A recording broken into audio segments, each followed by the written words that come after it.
ఆరో పాఠమైనటువంటి ప్రేరణ అనేటువంటి పాఠాన్ని నేడు చెప్పుకోబోతున్నాం.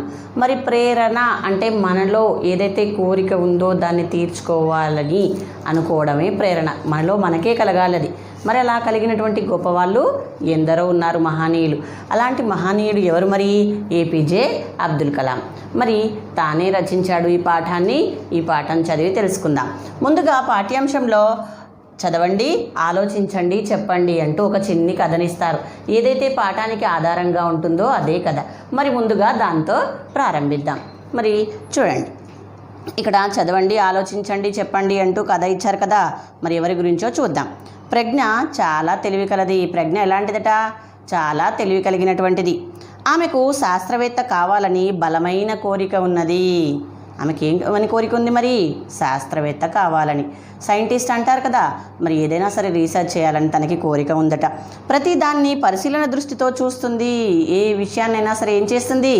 బాగా పరిశీలించి చూస్తుందట, గమనిస్తుందట. మరి విద్యా వైజ్ఞానిక ప్రదర్శనలో బహుమతులు కూడా గెలుచుకుంది. ఎన్నోసార్లు మరి తను విద్య కానివ్వండి, అలాగే వైజ్ఞానిక ప్రదర్శనలలో కూడా ఏం చేసిందట మరి?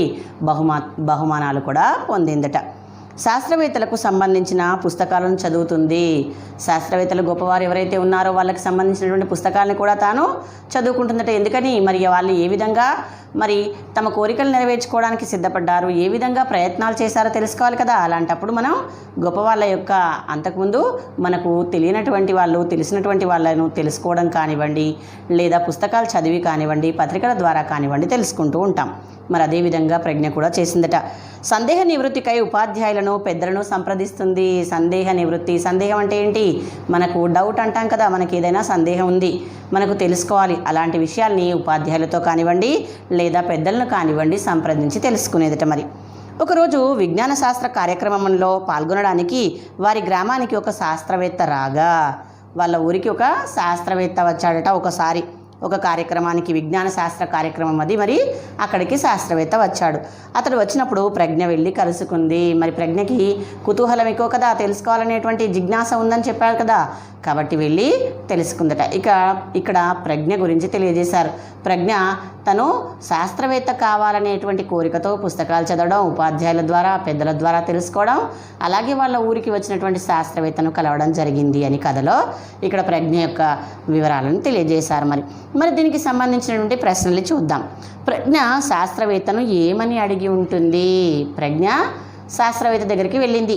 ఏమని అడిగి ఉంటుంది? తనకేం కావాలని ఉంది? మరి వైజ్ఞానిక ప్రదర్శన గురించి తెలుసుకోవాలనుకుంది కదా. మరి తనకు శాస్త్రవేత్త కావాలని కోరిక ఉంది కాబట్టి శాస్త్రవేత్తకి సంబంధించినటువంటి విషయాలు మరి ఏమని అడిగిందట? విమానం గాల్లో ఎలా ఎగురుతుంది అంటూ ప్రశ్నించిందట. విమానం గాలిలో ఎలా ఎగురుతుంది అంటూ తనకి తెలుసుకోవాలని ఉంది. మరి తనకు తెలియలేదు ఆ విషయాన్ని. వాళ్ళ ఊరికి వచ్చినటువంటి శాస్త్రవేత్తను అడిగింది. మరి తాను తర్వాత ప్రశ్న చూద్దాం. శాస్త్రవేత్త ప్రజ్ఞకు ఏం చెప్పి ఉంటాడు? అది ఎలా ఎగురుతుంది, అది ఎలా తయారు చేయబడింది, మరి దానిలో మరి ఎలాంటివి అమర్చబడ్డాయి అనేది చక్కగా ప్రజ్ఞకు తెలియచేసి ఉంటాడు. మరి అవన్నీ విషయాలు కూడా మనం పాఠం చదివినట్లయితే మనకు అర్థమవుతుంది. తర్వాత ప్రజ్ఞ శాస్త్రవేత్త కావాలనుకుంది కదా, మీరేం కావాలనుకుంటున్నారు? ఇందుకోసం మీరేం చేస్తారు? ప్రతి ఒక్కరికి తమ తమ కోరికలు అనేవి ఉంటాయి. ఒకరికి కలెక్టర్ కావాలని, ఇంకొకరికి డాక్టర్ కావాలని, ఇంకొకరికి ఇంజనీర్ కావాలని. మరి మీకేం కోరికలు ఉన్నాయి? మరి వాటిని నెరవేర్చుకోవడానికి మీరేం చేస్తారు అంటున్నారు. ఎవరమైనా సరే మన కోరికలు నెరవేరడానికి ప్రయత్నం అనేది చేయాలి. ఎంతగా ఏదో ఒకసారి అనుకుని ఊరుకుంటే ప్రయత్నం అనిపించుకోదు. మరి అది తీరే వరకు మనం పైకి చేరాలనుకోండి, ఒక ఫ్లోర్ మొదటి అంతస్తుకి వెళ్ళాలి.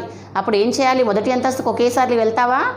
మీ సమాధానం వెళ్తాను, నేను అది ఎక్కుతాను, ఏంటి లిఫ్ట్ ఎక్కుతాను అని చెప్పొచ్చు. కానీ అలా కాదు, ఒక్కొక్క మెట్టుగా ఎక్కుతూ వెళ్తాం మనం. అదేవిధంగా మనం అనుకున్నది చేరడానికి, మన గమ్యాన్ని చేరడానికి మన ప్రయత్నాలు ఎలా అయితే మెట్లెక్కి 1వ అంతస్తుకు వెళ్తున్నామో అదేవిధంగా ప్రయత్నాలు కూడా కొనసాగించాలి.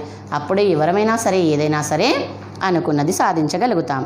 అర్థమైంది కదా. మరి ప్రజ్ఞ ఏమడిగింది? ప్రజ్ఞ కథ ఏంటో మరి చదవండి, ఆలోచించండి, చెప్పండిలోని ఆధారం చేసుకునే పాఠం ఉంటుంది. మరి దానికి సంబంధించిన కథ ఇక్కడ ఇవ్వడం జరిగింది. ఇక అసలు పాఠ్యభాగ ఉద్దేశం ఏంటో చూద్దాం. తర్వాతి అంశం ఏంటి? పాఠ్యభాగ ఉద్దేశం. మరి పాఠ్యభాగ ఉద్దేశం ఏంటో చూద్దాం. ఒక సామాన్య కుటుంబంలో జన్మించి అత్యున్నత శిఖరాలను అధిరోహించిన మహనీయుల జీవితం విద్యార్థులకు ప్రేరణనిస్తుంది. ఒక సాధారణమైనటువంటి కుటుంబంలో పుట్టాడు.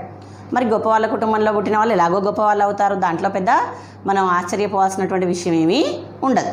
కానీ ఒక బీద కుటుంబంలో పుట్టి కూడా అత్యున్నతమైనటువంటి స్థాయిలో అందరూ గొప్పగా చెప్పుకునేటువంటి స్థాయిలోకి వెళ్ళారట. మరి ఏమన్నాడు? అత్యున్నత శిఖరాలను అన్నాడు. అధిరోహించినటువంటి మహనీయుల జీవితం ఏంటట? మరి విద్యార్థులకు ప్రేరణ. విద్యార్థులు తెలుసుకోవాలి ఎలా కష్టపడ్డారు, ఏం చేశారు, మరి మనం ఏ విధంగా ముందుకు వెళ్ళాలి అనేది. మరి అది ప్రేరణనిస్తుంది అన్నాడు. అందుకని ఆ మహనీయులను మార్గదర్శకంగా తీసుకోవాలనే ఆకాంక్ష విద్యార్థుల్లో కలుగుతుంది. అలాంటి గొప్పవారి గురించి తెలుసుకోవడం ద్వారా ఏం కలుగుతుంది? మరి మనం వాళ్ళని ఆదర్శంగా తీసుకొని కష్టపడాలి అనేటువంటి ఆ యొక్క ఆలోచన మనలో, ఆకాంక్ష అంటే కోరిక పెంపొందుతుందన్నమాట. తద్వారా భారత పౌరులు తమ జీవితానికి లక్ష్యాన్ని నిర్దేశించుకుంటారు. అప్పటి నుండి ఇక జీవితానికి లక్ష్యాన్ని నిర్దేశించుకొని ముందుకు వెళ్తారు. ఆ దిశగా ప్రోత్సహించడమే ఈ పాఠం యొక్క ఉద్దేశం. మరేంటి ఆ దిశగా అంటే? ఆ వైపు అంటే ప్రతి ఒక్కరూ భారత పౌరులుగా కావాల్సినటువంటి బాలలందరూ, విద్యార్థులందరూ మరి గొప్పవారిని ఆదర్శంగా తీసుకొని ముందుకు వెళ్ళాలని తెలియచేయటమే ఈ పాఠ్యాంశం యొక్క ఉద్దేశం. మరి ఆ తర్వాతి అంశమైనటువంటి పాఠ్య భాగ వివరాల్లోకి వెళ్దాం. ఈ పాఠం ఆత్మకథ ప్రక్రియకు చెందినటువంటిది. ఈ పాఠం ఏ ప్రక్రియకు చెందింది? ఆత్మకథ. ఇంతకీ ఆత్మకథ అంటే ఏంటి? ఒక వ్యక్తి తన జీవిత విశేషాన్ని తానే గ్రంథస్థం చేసుకుంటే అది ఆత్మకథ. ఉదాహరణకి నా జీవిత చరిత్రను నేనే రాసుకుంటే ఆత్మకథ అని అంటారు. మరి ఇక్కడ అదే అంటున్నాడు, ఒక వ్యక్తి తన జీవిత విశేషాలను, తన జీవితంలో జరిగినటువంటి అంశాలని, గొప్ప విషయాలని వాటన్నింటినీ రాసుకుంటే, గ్రంథస్థం చేస్తే అంటే పుస్తకంలో రాస్తే దాన్ని ఆత్మకథ అంటారు. ఆత్మకథనే స్వీయ చరిత్ర, స్వీయ రచన అని కూడా అంటారు. ఇందులో సమకాలీన విశేషాలు ప్రతిబింబిస్తాయి. ఇందులో సమకాలీన అంటే ఆ సమయంలో, ఆ సమాజంలో జరుగుతుంటేటువంటి అంశాలు కూడా మనకి కనిపిస్తూ ఉంటాయి. రచయిత అనుభవాలే కాక ఆ కాలం నాటి సాంఘిక, ఆర్థిక, రాజకీయ పరిస్థితులు తెలుస్తాయి. మరి అంతేకాకుండా ఆ కాలంలో ఉండేటువంటి, ఎప్పుడైతే ఆత్మకథ రాస్తున్నారో ఆ సమయంలో ఆ ప్రాంతంలో ఉండేటువంటి సాంఘిక అంటే సమాజం ఏ విధంగా ఉంది, ఆర్థిక డబ్బు విషయంలో ఏ విధంగా ఉంది, అంతేకాకుండా రాజకీయ పరిస్థితులు, రాజకీయాలు ఏ విధంగా ఉన్నాయి. మరి ఆత్మకథలో ఈ విషయాలు కూడా మనకి తెలుస్తూ ఉంటాయట. ఇతరులకు ప్రేరణ కలిగిస్తాయి. మరి ఇతరులకు కూడా ప్రేరణని కలిగిస్తాయి. అంటే నేను కూడా అలా అవ్వాలి, గొప్పవాడిగా ఎదగాలి అనేటువంటి ఆశని, కోరికని మనలో కలిగిస్తాయి. ఇది ఉత్తమ పురుష కథనంలో సాగుతుంది. తన గురించి తానే చెప్పుకోవడాన్ని ఏమంటారు? ఉత్తమ పురుష అంటారు. ఉత్తమ పురుష కథనంలో అంటే తన గురించి తానే చెప్పుకుంటున్నాడు ఇక్కడ. మరి ఎవరు? ఏపీజే అబ్దుల్ కలాం గారు. మరి ఆ విధంగా ఇది సాగుతుంది. ఇవి పాఠ్యభాగ వివరాలు. మరి ఈ పాఠ్యభాగ వివరాల్లోకి చూడండి ఏమంటున్నారు. మరి ఔల్ ఫకీర్ జైనులాబ్దీన్ అబ్దుల్ కలాం అరుణ్ తివారీ గారితో కలిసి రాసిన ఒక విజేత ఆత్మకథలోనిది. ఒక విజేత అనేటువంటి ఆత్మకథలోని ఇద్దరు కలిసి రాశారు. ఎవరు? అబ్దుల్ కలాం గారు, అలాగే అరుణ్ తివారీ గారు. వీళ్ళిద్దరూ రాసినటువంటి ఒక ఆత్మకథని ఈ పాఠంగా తీసుకోవడం జరిగింది. ఒక విజేత ఆత్మకథలోని తీసుకున్నారు. ఇక తర్వాతి అంశమైనటువంటి రచయిత పరిచయంలోకి వెళ్దాం. మరి రచయిత పరిచయం ఇక్కడ ఏవైతే ముఖ్య అంశాలు ఉన్నాయో వాటిని చెప్పుకున్నాం. ముందుగా ఒకసారి చదువుకొని తర్వాత వాటిని చూద్దాం. అందరూ ఏపీజే అబ్దుల్ కలాం అని పిలిచే డాక్టర్ ఔల్ ఫకీర్ జైనుల్లాబ్దీన్ అబ్దుల్ కలాం తమిళనాడులోని రామేశ్వరం దగ్గర ఉన్న ధనుష్కోటిలో పుట్టాడు. ఇతడు ఎప్పుడు 15/10/1931 సంవత్సరంలో జన్మించాడు. అబ్దుల్ కలాం మరి సామాన్య కుటుంబంలో పుట్టిన ఆయన పట్టుదల, క్రమశిక్షణ, జ్ఞాన జిజ్ఞాసతో ఇంజనీర్గా, శాస్త్రవేత్తగా, భారత రాష్ట్రపతిగా తన సేవలను ఈ జాతికి అందించాడు. ఇంజనీర్గా పనిచేశాడు, శాస్త్రవేత్తగా పనిచేశాడు, మరి అలాగే భారతదేశానికి రాష్ట్రపతిగా కూడా తన సేవల్ని అందించాడట. మరి ఒక విజేత ఆత్మకథని కూడా తాను రాశాడు. దీన్నే ignited minds, the wings of fire, an autobiography అని కూడా అంటారు. వంటి రచనలు కూడా ఇతడు చేశాడు. మరి శాస్త్ర రంగంలో విశేష కృషి చేసినందుకు గాను పద్మభూషణ్, పద్మవిభూషణ్తో పాటు దేశ అత్యున్నత పురస్కారం అయినటువంటి భారతరత్న తో పాటుగా ఇంకా ఏంటి, దేశ విదేశాల్లోని విశ్వవిద్యాలయాల వారు గౌరవ డాక్టరేట్తో కూడా ఆయనని గౌరవించాయి. ఇన్ని రకాలైనటువంటి సత్కారాలని కూడా, బిరుదుల్ని కూడా అతను పొందాడు. మరి ఇతడు చివరిగా 27/7/2015 మరణించాడు. మనం ఇక్కడ రాసుకున్నాం కదా ముఖ్యాంశాలు. పేరేంటి, ఏపీజే అబ్దుల్ కలాం. మరి జననం వచ్చేసి 15/10/1931. మరి బిరుదులు వచ్చేసి పద్మభూషణ్, పద్మవిభూషణ్, భారతరత్న, గౌరవ డాక్టరేట్. మరి చివరిగా ఇతడు ఎన్నో కార్యకలాపాలతో చేశాడు, ఎంతో గొప్ప పేరు సంపాదించుకున్నాడు, భారత జాతికి అతని సేవలు అందించాడు. మరి చివరిగా 27/7/2015 మరణించాడు. అర్థమైంది కదా మరి రచయిత పరిచయం గురించి. ఆ తర్వాత మరి అంశమైనటువంటి ప్రవేశికలోకి వెళ్దాం. ప్రవేశిక పాఠ్యంలోకి వెళ్ళే ముందు ప్రవేశిక మరి అవసరం. ప్రవేశికలో మనం పాఠ్యాంశంలోకి వెళ్ళేటువంటి అంశం ఏంటి అనేది తెలుస్తుంది. చూడండి, ఆయన అందరిలా అతి సామాన్య కుటుంబంలో జన్మించాడు. బాల్యంలో అనేక ఒడిదుడుకులను, కష్టాలను ఎదుర్కొన్నాడు. అందరిలాగే అతడు కూడా బీద కుటుంబంలో జన్మించాడట. చిన్నతనంలో ఎన్నో కష్టాలను కూడా అనుభవించాడట. మొక్కవోని దీక్షతో, ఆత్మవిశ్వాసంతో విద్యాభ్యాసం కొనసాగించాడు. మొక్కవోని ధైర్యంతో అన్నాడు. మొక్క చూడండి, చెట్టు. మొక్క అంటే తెలుసు కదా, చిన్నది. పెద్దదైతే వృక్షం అంటాం, చిన్నవైతే మొక్కలు అంటాం. మరి ఆ మొక్క ఎంత గాలి వీచినా వంగి వంగి మళ్ళీ చక్కగా నించుంటుంది. అదేవిధంగా ధైర్యంతో, బీద కుటుంబంలో జన్మించినప్పటికీ పట్టుదలతో, మరి ఆత్మవిశ్వాసంతో ఎప్పుడైనా సరే మనపై మనకి నమ్మకం అనేది అవసరం. ఆ నమ్మకం ఉన్నట్లయితే ఏదైనా సాధించగలుగుతాము. మరి అలా విద్యాభ్యాసం కొనసాగించినటువంటి వ్యక్తి ఎవరు ఇక్కడ? అబ్దుల్ కలాం గారు. చిన్నప్పుడే స్థిరమైన లక్ష్యాన్ని ఏర్పరచుకున్నాడు. నేను ఇది కావాలి, నేను డాక్టర్ కావాలి అంటే అది అయ్యే వరకు డాక్టర్కి సంబంధించినటువంటి చదువు ఏదైతే ఉంటుందో ఆ ప్రయత్నాలు చేయాలి కదా. అదేవిధంగా తాను ఏమైతే కావాలనుకుంటున్నాడో పాఠ్యాంశంలో తెలుసుకుందాం. మరి ఆ స్థిరమైనటువంటి లక్ష్యాన్ని చిన్నతనం నుండే ఏర్పరచుకున్నాడట తాను. ఆ లక్ష్యం చేరాలని కలలు కన్నాడు. ఎప్పుడైతే మనం లక్ష్యాన్ని ఏర్పరచుకుంటామో వాటిని సాధించడానికి కలలు కనడమే కాదు, సాధన కూడా చేయాల్సి ఉంటుంది. నిరంతర కఠోర సాధనతో అనుకున్న లక్ష్యాన్ని చేరుకున్నాడు. నిరంతర ఏమంటున్నాడు? కఠోర అంటే కష్టతరమైంది అని వదిలిపెట్టకూడదు మధ్యలో. కఠోరమైనా సరే వాటిని ఏం చేయాలి? కష్టాన్ని అధిగమించినప్పుడే మళ్ళీ ఏమొస్తుంది? సుఖం అనేది వస్తుంది, సంతోషం అనేది వస్తుంది. కాబట్టి కష్టాన్ని కూడా అనుభవించాడట, లక్ష్యాన్ని చేరుకున్నాడట. భారతదేశ కీర్తిని విశ్వవ్యాప్తం చేసి అందరి మన్ననలు అందుకున్నాడు ఆ మహానుభావుడు. మరి చిన్నారులకు ప్రీతిపాత్రుడు కూడా అతడు. అంటే చిన్నారులకి అంటే పిల్లలకి చాలా ఇష్టం. పిల్లలంటే కూడా అతడికి ఇష్టమట. ఆయన జీవితమే నవతరానికి ప్రేరణ. మరి ఇప్పుడు రాబోయేటువంటి తరాల వారికి ఆయన జీవితమే ప్రేరణగా, అంటే ఆయన చూసి మనం గ్రహించాలి ఏ విధంగా మనం అనుకున్నది సాధించాలి అనేది. ఆయన విద్యాభ్యాసం, లక్ష్య సాధన ఎట్లా జరిగిందో చూద్దాం. మరి అతడు ఏ విధంగా చదువుకున్నాడు, అతని విద్యాభ్యాసం ఏ విధంగా కొనసాగింది, అతని లక్ష్యాన్ని ఏ విధంగా చేరుకున్నాడు, ఒకసారి ఆత్మకథలో తన జీవితం గురించి రాసుకున్నాడు. ఇప్పుడు పాఠ్యాంశంలోకి వెళ్దాం, వినండి. నేను రామనాథపురంలో హై స్కూల్లో స్థిరపడగానే నాలోని 15 ఏళ్ల జిజ్ఞాస మేల్కొన్నాడు.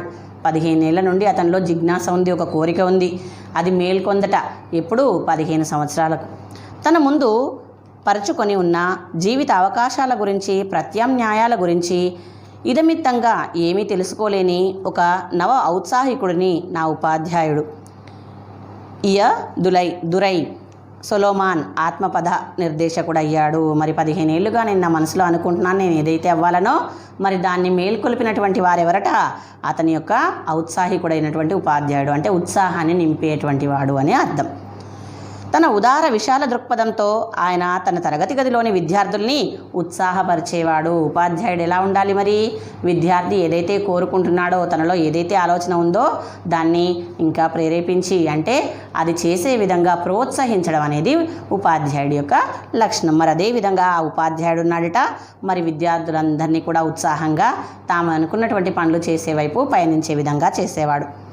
మందబుద్ధి శిష్యుడు ఉత్తమ గురువు నుంచి నేర్చుకోగలిగిన దానికన్నా, మందబుద్ధి శిష్యుడు ఉత్తమ గురువు దగ్గర నుండి నేర్చుకునే దానికన్నా ఉత్తమ విద్యార్థి చెడ్డ ఉపాధ్యాయుడి నుండి కూడా ఎక్కువ నేర్చుకోగలనేవాడు ఆయన.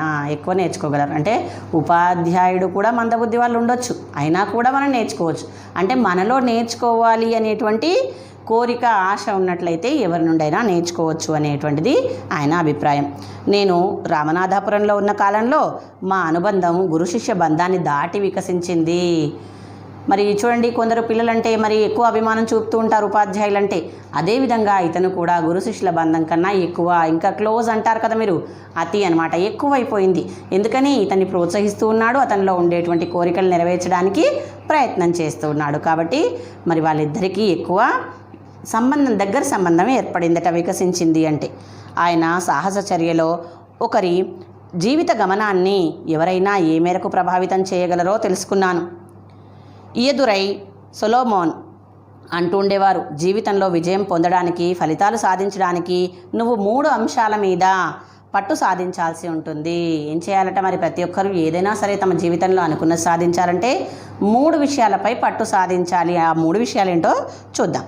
అవి ఏమిటంటే మరి కోరిక, ప్రతి ఒక్కరికి నేను ఇది కావాలి, నేను ఇది చేయాలి అనేటువంటి కోరిక అనేది ఖచ్చితంగా ఉండాలి. నమ్మకం, కోరిక అయితే ఉంది కానీ మనపై మనం అమ్మో నేను చేయగలనా, డాక్టర్ అవుతాను, మా ఇంట్లో డబ్బులే లేవు, నన్ను చదివిస్తారో లేదు, అంత కాదులే, డాక్టర్ ఎందుకులే, తర్వాత ఏదో ఇంటర్ డిగ్రీ చేసుకుందాం అనుకున్నారనుకోండి, అవుతారా? మరి లేదు. కోరికతో పాటుగా ఏముండాలి మనపై? మనకు నమ్మకం అనేది కూడా ఉండాలి. ఆ తర్వాత ఆశ పెట్టుకోవడము, ఖచ్చితంగా ఆశ ఏదైతే మనం కోరుకున్నామో అది తీరే వరకు ఆశ పెట్టుకొని ప్రయత్నించడం అనేది కూడా ఉండాలి. లక్ష్యాన్ని చేరుకోగలగాలి. ఈ 3 ఉండాలి అంటూ తెలియజేశాడట ఉపాధ్యాయుడు. తర్వాతి రోజుల్లో రివరెండెడ్గా మారిన సొలోమాన్ నాకు నేర్పింది ఇదే. నాకేదన్నా సంభవించాలని నేను అనుకునే ముందు, నేను దాన్ని గట్టిగా ఆకాంక్షించాలని, నాకు ఏదైనా కావాలి అని నేను అనుకునే ముందుగా ఆకాంక్ష, నాలో కోరిక అనేది గట్టిగా ఉండాలి, బలంగా ఉండాలి. అది తప్పక జరిగి తీరుతుందని ప్రగాఢంగా విశ్వసించాలని నేను నా జీవితం నుంచి ఒక ఉదాహరణ ఇస్తాను. ఆయన జీవితంలో ఒక సంఘటన జరిగిందట. ఎవరైనా సరే, ఎప్పుడైనా సరే, నిజంగా మనం మనస్ఫూర్తిగా ఏదైతే కోరుకుంటామో అది ఖచ్చితంగా నెరవేరుతుంది, జరిగి తీరుతుంది. మరి ఆయన జీవితంలో జరిగిందట, అదేంటో చెప్తాను అంటున్నాడు. నాకు చిన్నప్పటి నుంచి ఆకాశపు రహస్యాలన్నా, పక్షుల ప్రయాణమన్నా అమితాసక్తి, వాటిపైన చాలా ఇష్టం. ఏంటట? ఆకాశపు రహస్యాలు. అసలు ఆకాశంలో నక్షత్రాలు, పాలపుంతలు, సూర్యుడు, గ్రహాలు, ఇవన్నీ చెప్పుకుంటూ ఉంటాం కదా, ఇవన్నా. అలాగే ఏంటట? పక్షుల ప్రయాణం అన్నా అమితమైనటువంటి ఆసక్తి అన్నాడు. ఎంతో ఇష్టం అతనికి. కొంగలు, సముద్రపు గువ్వలు ఎగురుతూ ఉండడం చూస్తూ నేను కూడా ఎగరాలని కోరుకునేవాడిని. అబ్బా, అవి ఎంత హాయిగా ఆకాశంలో విహరిస్తున్నాయి, మరి వాటిలాగా నేను కూడా ఎగిరితే ఎంత బాగుంటుంది అనేటువంటి కోరిక తనకి ఉండేదట. సాధారణ గ్రామీణ బాలుడినైనప్పటికీ నేను కూడా ఏదో ఒకరోజు ఆకాశంలో విహరించగలనని ఎంతగా నమ్మానంటే, మా రామేశ్వరం నుండి ఆకాశయానం చేసిన మొదటి బాలుని నేనే కావటం విశేషం. అంటే ఆయన ఏదైతే కోరుకున్నాడో అది నెరవేర్చుకున్నాడు అని అర్థం ఇక్కడ. మరి మొదటి బాలుడట ఆ రామేశ్వరం నుండి ఆకాశంలో ఎగిరినటువంటి వాళ్ళలో ముఖ్యమైనటువంటి వాళ్ళు మొదటివారు ఎవరు? మరి అబ్దుల్ కలాం గారేనట. కాబట్టి మన మనసులో కోరిక అనేది బలంగా ఉంటే అది సాధించలేదంటూ ఏదీ లేదు. పుట్టుకతో ఎవరమో కూడా ఏది నేర్చుకొని పుట్టలేదు, సాధించి పుట్టలేదు.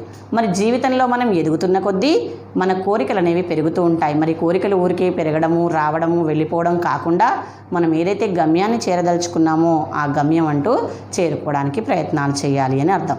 దానికి మనకి నమ్మకం అనేది ఉండాలి అని అర్థం. మరి తాను నమ్మాడు. మరి మొదటి బాలుడుగా కూడా, ఆకాశంలో విహరించినటువంటి మొదటి బాలుడుగా కూడా పేరు తెచ్చుకున్నాడు. ఆ తర్వాత ఇయదురై సొలోమాన్ ఎందుకు గొప్ప ఉపాధ్యాయుడు అంటే, ఆయన విద్యార్థులందరిలో ఏదో ఒక విలువ గురించి స్పృహని మేల్కొల్పేవాడు. వాళ్ళల్లో దేనికి సంబంధించినటువంటి ఆసక్తి ఉంది అని తెలుసుకొని ఆ ఆసక్తిని బయటికి తీసేవాడట. అందువల్ల సొలోమాన్ని గొప్ప ఉపాధ్యాయుడు అంటూ కీర్తించాడు. ఆయన నా ఆత్మగౌరవాన్ని ఏ మేరకు మేల్కొల్పాడంటే, ఏమాత్రం చదువుకోని తల్లిదండ్రుల బిడ్డనైన నేను కూడా ఏది కావాలనుకుంటే అది కాగలనని నమ్మాను. మరి నా తల్లిదండ్రులు ఏమాత్రం చదువుకోలేదు, బీద కుటుంబంలో జన్మించాను, అయినప్పటికీ నేను అనుకున్నది సాధించానంటే దానికి ఎవరు కారణం? ఆయన ఉపాధ్యాయుడే అంటున్నాడు.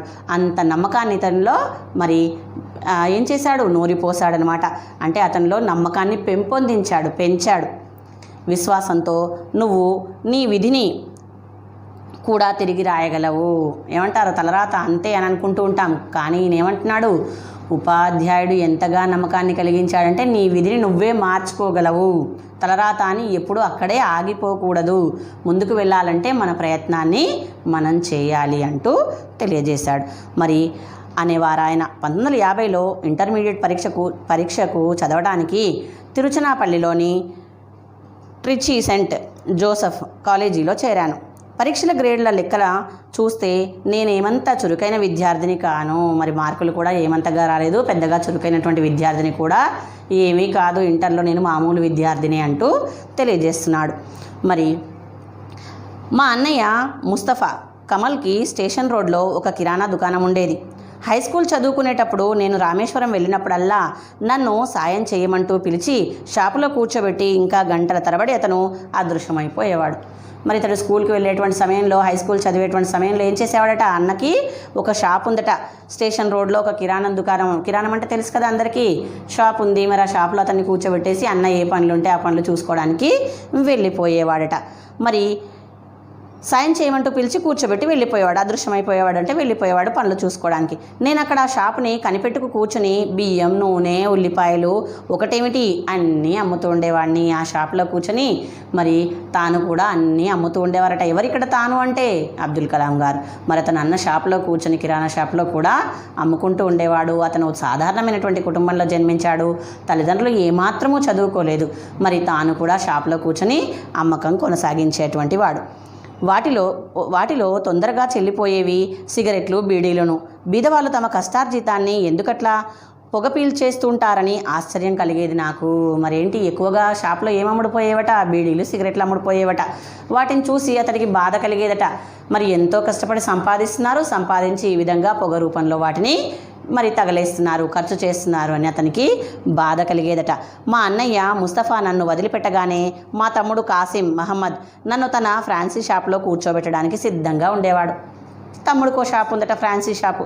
మరి అన్నయ్యది అయిపోగానే తమ్ముడు ఏం చేసేవాడట, అక్కడ అయిపోయిందిగా కాసేపు ఇక్కడ కూడా కూర్చోరా అంటూ తమ్ముడు కూడా పిలిచి అక్కడ కూర్చోబెట్టేసేవాడట. మరి అక్కడ నత్తగుళ్ళలతోనూ శంఖాలతోనూ చేసిన రకరకాల అలంకార సామాగ్రి అమ్మేవారు. నత్తగుళ్ళలతో అలంకార డెకరేషన్ సామాగ్రి అంటాం కదా మనం, అలంకరించడానికి ఇంటిని ఉపయోగించేటువంటి వస్తువులు అమ్మేవారట. మళ్ళీ తమ్ముడు అక్కడ కూర్చోబెట్టేసేవాడట. మరి తనకి ఇప్పుడు ఎవరెవరు ఉన్నారని అర్థమైంది. ముస్తఫా అనేటువంటి అన్నయ్య, కాసిం అనేటువంటి తమ్ముడు ఉన్నాడని గ్రహించాం. తర్వాతి రెండవ విభాగంలోకి వెళ్ళినట్లయితే సెయింట్ జోసెఫ్లోని మా ఉపాధ్యాయులంతా కంచి పరమాచార్యకు అనుచరులు. కంచిలోని పరమాచార్య ఆచార్యులు ఉంటారు కదా, వాళ్ళకి అనుచరులంతా వీళ్ళంతా. త్యాగనిరతి ద్వారా ఆనందించే గుణాన్ని ఆయన వాళ్ళలో మేల్కొల్పాడు. త్యాగం చేయడం ద్వారా మనం ఎంతటి ఆనందాన్ని పొందుతాము అనేది తెలియచేశాడట అతను. కళాశాల క్యాంపస్లో మా గణిత శాస్త్ర ఉపాధ్యాయులు ప్రొఫెసర్ తోతంత్రి అయ్యంగార్, ప్రొఫెసర్ సూర్యనారాయణ శాస్త్రి గారులతో కలిసి నడుస్తున్న ఆ దృశ్యం నాకు ఇప్పటికీ గుర్తొచ్చి ఉద్వేగభరితుణ్ణి చేస్తుంది. ఇప్పటికీ కూడా ఆ ఉపాధ్యాయులతో కలిసి నడిచినటువంటిది, ఆ పనులు చేసినటువంటి ఆ క్యాంపస్ కానివ్వండి, ఆ ఉపాధ్యాయులు కానివ్వండి, ఇప్పటికి కూడా అతనికి గుర్తొచ్చి ఉద్వేగభరితుణ్ణి, అంటే ఉద్వేగం అంటే అన్నీ ఒకేసారి గుర్తు రావడం అంట, ఒక రకమైనటువంటి ఫీలింగ్కి లోనవ్వడం అవి జరుగుతూ ఉంటాయట. నేను సెయింట్ జోసెఫ్లో నా చివరి సంవత్సరంలో ఉన్నప్పుడు, సెయింట్ జోసెఫ్లో తన చివరి సంవత్సరం చదువుతున్నటువంటి రోజుల్లో ఇంగ్లీష్ సాహిత్యం పట్ల మక్కువ పెంచుకున్నాను. ఇంగ్లీష్ అంటే ఎక్కువగా మక్కువ పెంచుకొని సాహిత్యం అన్నాడు అంటే మనం పద్యాలు ఎలా అయితే కవిత్వం అంటామో ఇంగ్లీష్లో అలాగే. ఇంగ్లీష్లోని సర్వశ్రేష్ఠ కృతుల్ని చదువుతూ ఉండేవాడిని. ఇంగ్లీష్లో కృతులన్నీ కూడా చదువుతూ ఉండేవాడట. టాయ్స్టాల్, స్కాట్, హార్తిరా పట్ల ప్రత్యేక ఆసక్తి ఉండేది. అప్పుడప్పుడు తత్వశాస్త్ర గ్రంథాలు చదువుతూ ఉండేవాడిని. దాదాపుగా ఆ సమయంలోనే భౌతిక శాస్త్రం పట్ల నాకు అమితమైన ఆసక్తి ఏర్పడింది. ఆ సమయంలోనే ఇంగ్లీష్పై ఎప్పుడైతే మక్కువ పెంచుకొని పుస్తకాలు చదవడం మొదలుపెట్టాడో అప్పుడే అతనికి భౌతిక శాస్త్రం అంటే కూడా ఎక్కువగా ఆసక్తి అనేది పెంపొందిందట. కొంతమంది మనుషులు సైన్స్ అనేది వేరే ఒక అంశం అన్నట్లుగా, అది మనిషికి భగవంతుడి నుంచి దూరం చేస్తుందన్నట్లుగా ఎందుకు మాట్లాడతారో నాకు అర్థం కాదు. కొందరు సైన్స్ వేరు, మానవుడు వేరు, దేవుడు వేరు, మరి మనిషి వేరు అని చెప్తూ ఉంటారు. మరి ఎందుకు అలా చెప్తారో నాకు మాత్రం అర్థం కాలేదు అన్నాడు. విజ్ఞాన శాస్త్ర పథం మానవ హృదయ వీధుల్లోంచి సాగిపోయేదే. నాకైతే సైన్స్ ఎప్పుడూ ఆధ్యాత్మిక ఉన్నతికి, ఆత్మసాక్షాత్కారానికి మార్గంగానే ఉంటూ వచ్చింది. రెండు ఒకటికొకటి ఆధారాలని, మరి ఇది ఆత్మ సాక్షాత్కారానికి మార్గం చూపుతుందని తనకు అనిపించిందిట. సెయింట్ జోసెఫ్లో బీఎస్సీ డిగ్రీ కోర్సులో చేరినప్పుడు అంతకు మించిన ఉన్నత చదువేమీ నాకు తెలియదు. డిగ్రీలో చేరాడట. డిగ్రీలో చేరినప్పుడు అంతకన్నా ఇంకా ఏం చదవాలో కూడా అతనికి తెలియదు. ఎందుకంటే అన్న చదువుకోలేదు, తల్లిదండ్రులు చదువుకోలేదు, అతనికి ఎవరు తెలియజేసే వాళ్ళు లేరు. మరి అతనికి డిగ్రీలో చేరిపోయాడు. చేరాక ఏం జరిగిందో చూద్దాం. ఒక సైన్స్ విద్యార్థి ఉన్న భవిష్య అవకాశాల గురించిన సమాచారం కూడా నాకేమీ తెలియదు. మరి ఏంటట, భవిష్యత్తులో నేను కావాలనుకున్న దానికి ఇది సరిపోతుందా లేదా అనేది కూడా తనకేమీ సమాచారం కూడా తెలియదట.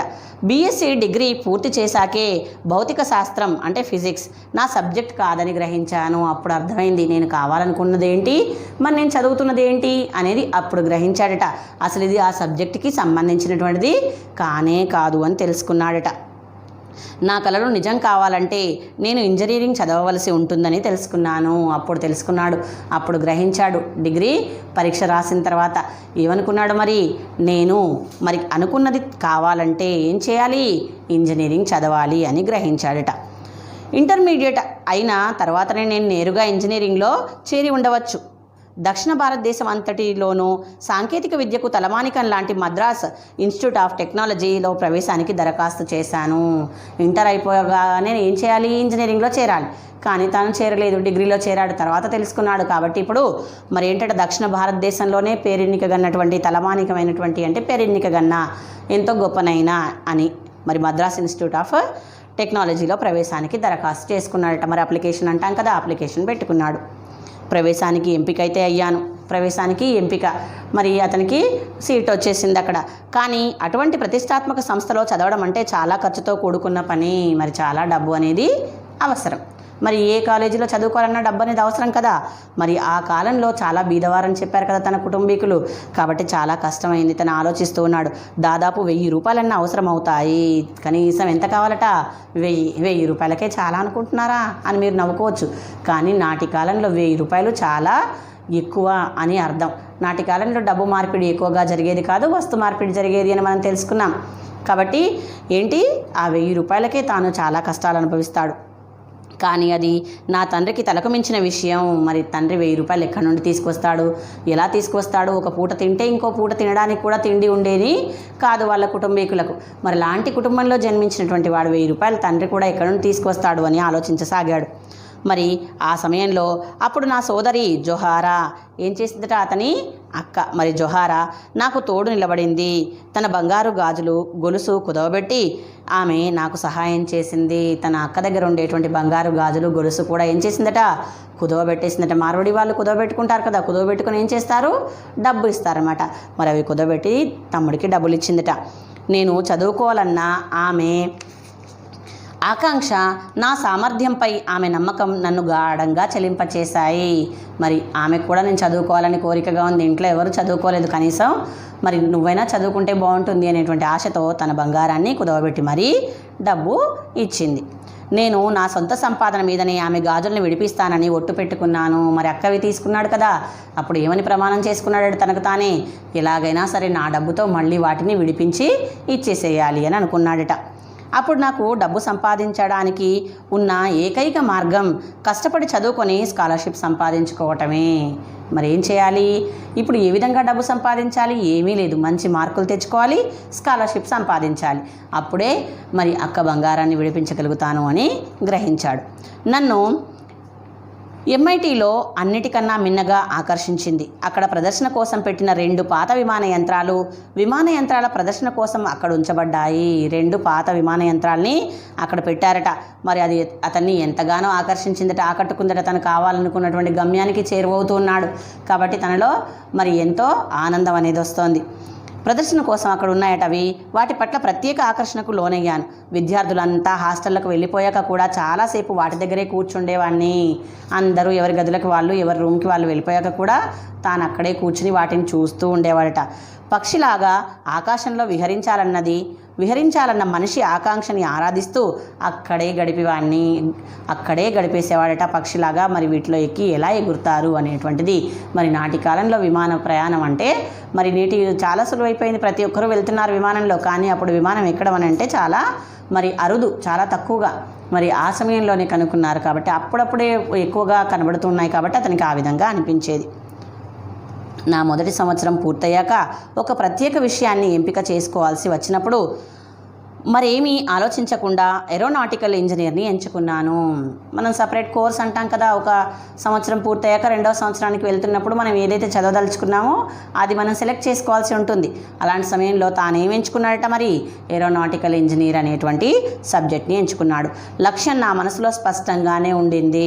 తన మనసులో లక్ష్యం ఉంది, ఏరోనాటికల్ ఇంజనీర్ కావాలనుకుంటున్నాడు కాబట్టి అది ఎంచుకున్నాడు. నేను ఎలాగైనా విమానాన్ని నడపాలి, నిలదొక్కునే శక్తి లేదని తెలిసి కూడా నాకు ఆ లక్ష్యం సాధ్యమనే నేను నమ్మాను. నిలదొక్కుంటానా లేదా అని ఆలోచిస్తూ ఉన్నాడు, కానీ అది ఎలాగైనా సరే సాధ్యం చేసుకోవాలి అని తనపైన తాను నమ్మకాన్ని పెట్టుకున్నాడు. నా సాధారణ కుటుంబ నేపథ్యం అందుకు అడ్డు రాలేదు. మరి అతని సాధారణ కుటుంబం నేపథ్యం అంటే తన సాధారణ కుటుంబంలో జన్మించాడు కదా, మరి అది అడ్డవుతుందా? డబ్బులు పెట్టలేరు కదా తల్లిదండ్రులు అని బాధపడుతూ కూర్చోలేదు. ఎలా మరి సాధించాలి అనేటువంటి లక్ష్యం వైపు పయనించసాగాడు. ఆ సమయంలోనే నేను వివిధ రకాల వ్యక్తులతో పరిచయాలు పెంచుకోవడానికి ప్రయత్నించాను. ఆ సమయంలో అందరితో కలవడము, మాట్లాడడము చేసేవాడట. ఆ దారిలో వైఫల్యాలున్నాయి, ఆశాభంగాలున్నాయి, తోవ తప్పడాలున్నాయి. కానీ దారి తప్పిన ప్రతి వేళ నా తండ్రి మాటలు నన్ను మళ్ళా సరిగ్గా నిలబెట్టేవి. మరి ప్రతి మార్గంలోనూ కూడా ఎత్తువంపులు, ఎత్తుపల్లాలు, జీవితంలో కష్టాలు సుఖాలు ఉంటాయి కదా. అలాగే తాను చేరుకోవాలనుకున్నటువంటి గమ్యాన్ని చేరుకోవడానికి తాను కూడా ఎన్నో అడ్డంకుల్ని ఎదుర్కొన్నాడట. మరి అలా అడ్డంకులు వచ్చినప్పుడు, దారి తప్పినప్పుడు తన తండ్రి మాటలు తనకు గుర్తొచ్చేవట. ఏమని? ఆ ఉత్తేజకరమైన మాటలు, ఇతరుల్ని అర్థం చేసుకున్నవాడు విజ్ఞాని, ఇతరుల్ని అర్థం చేసుకున్నటువంటి వాడు విజ్ఞాని అవుతాడు. కానీ తనని తాను తెలుసుకున్నవాడే వివేకి. ముందుగా ఇతరులను అర్థం చేసుకోవడం ఎంత విజ్ఞాని అయితే తనని తాను తెలుసుకున్నటువంటి వాడు వివేకం కలవాడు. అంటే నువ్వు ఏంటి అనేది గ్రహించగలగాలి. అప్పుడు ఏమవుతారు, మరి వివేకవంతుడు అవుతాడు అని తన తండ్రి తెలియచేశాడట. వివేకం లేని విజ్ఞానం ప్రయోజన శూన్యం. వివేకం లేనటువంటి విజ్ఞానం ఏమవుతుంది, మరి శూన్యం అవుతుంది అని తండ్రి చెప్పేవాడట. ఆ మాటలు తనకి గుర్తొచ్చేవి. ఎప్పుడు వాటిని గుర్తు చేసుకుంటూ ఉండేవాడట. ఎప్పుడైతే దారి తప్పుతాడో, ఎప్పుడైతే కష్టాలు వస్తాయో, ఆశాభంగం కలుగుతుందో ఆ సమయంలో తన తండ్రి మాటలు గుర్తొచ్చేవి.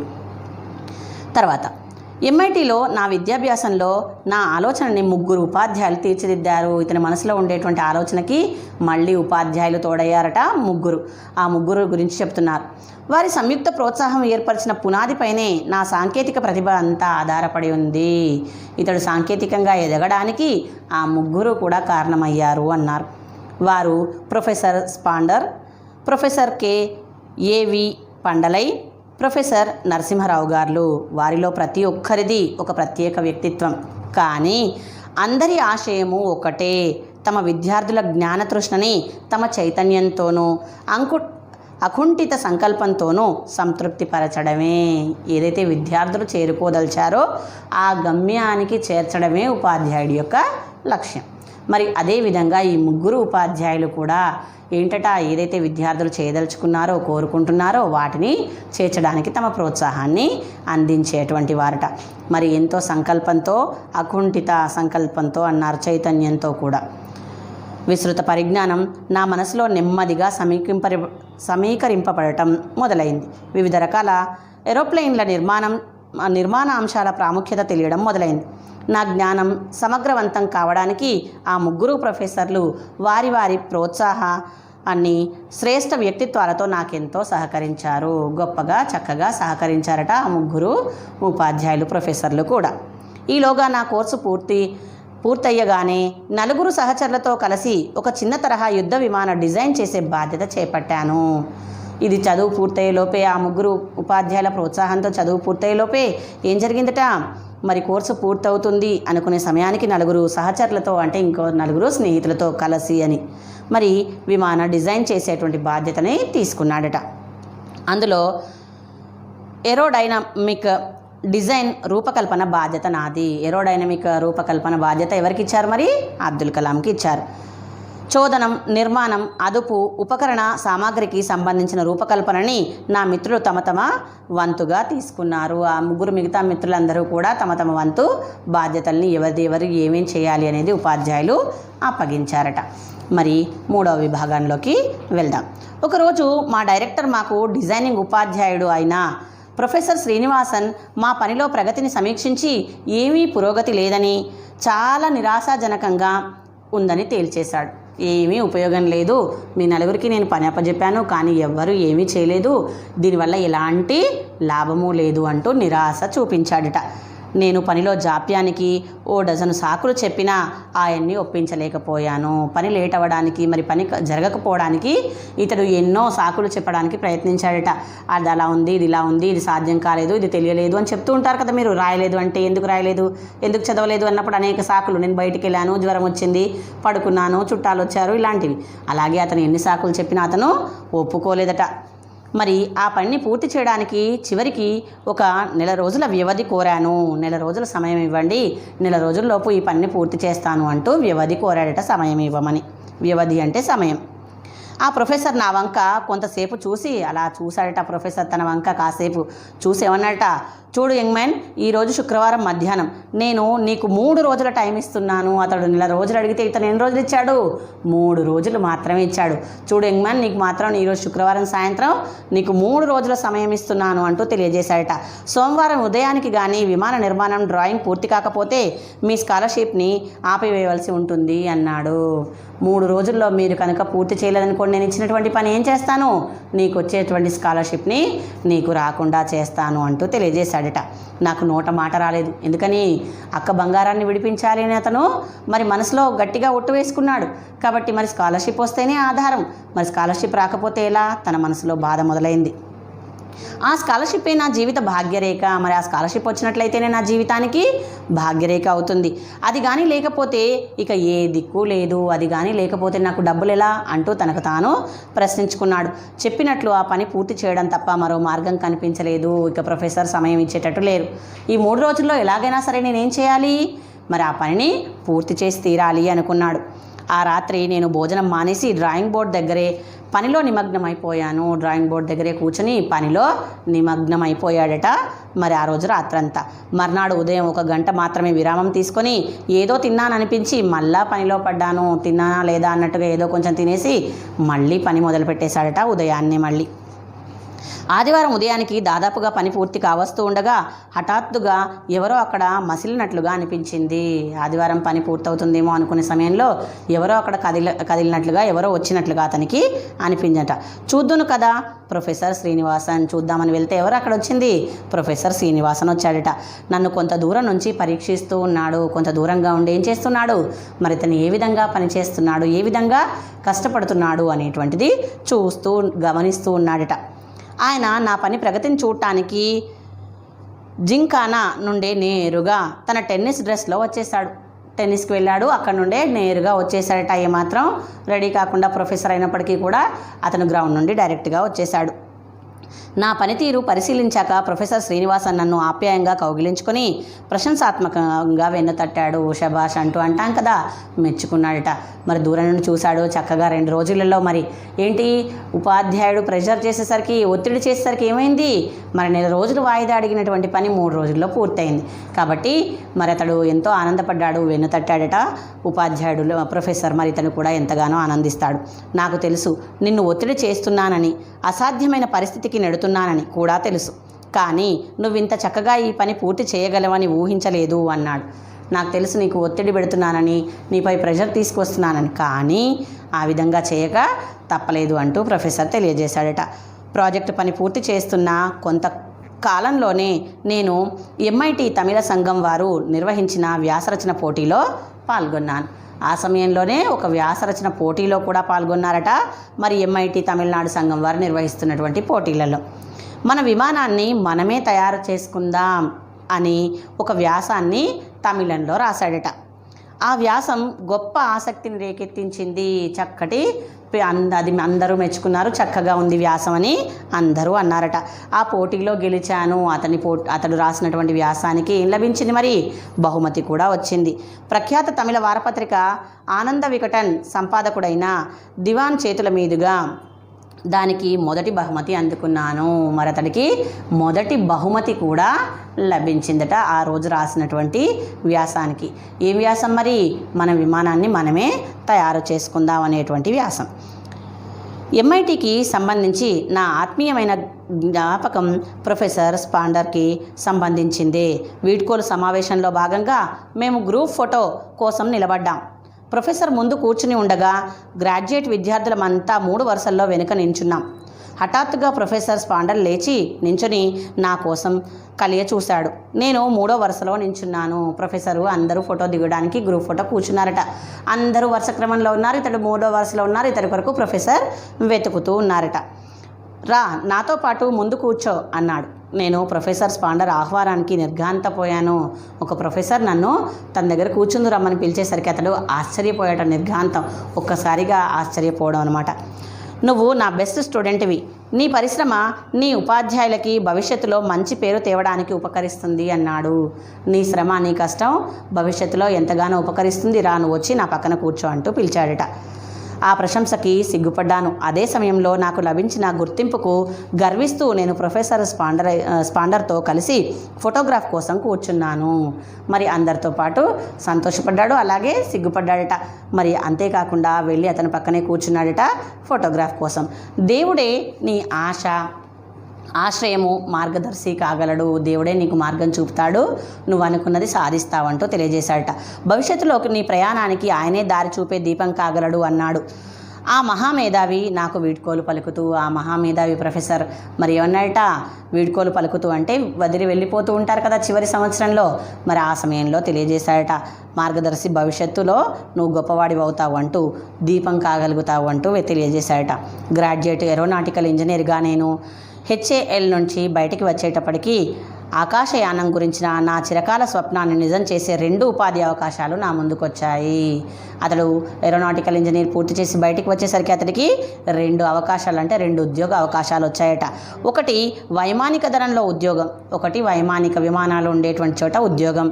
రెండవది రక్షణ మంత్రిత్వ శాఖ ఆధ్వర్యంలో పనిచేసే సాంకేతిక అభివృద్ధి ఉత్పాదక డైరెక్టర్లో ఉద్యోగమును. ఈ 2 ఉద్యోగాలు వచ్చాయి.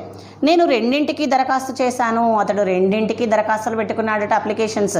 మరి ఎందులో చేరాడో చూద్దాం. 2 చోట్ల నుంచి కాల్ లెటర్స్ ఒకేసారి వచ్చాయి. 2 చోట్ల నుంచి అతన్ని రమ్మని కూడా పిలుపు కూడా వచ్చిందట.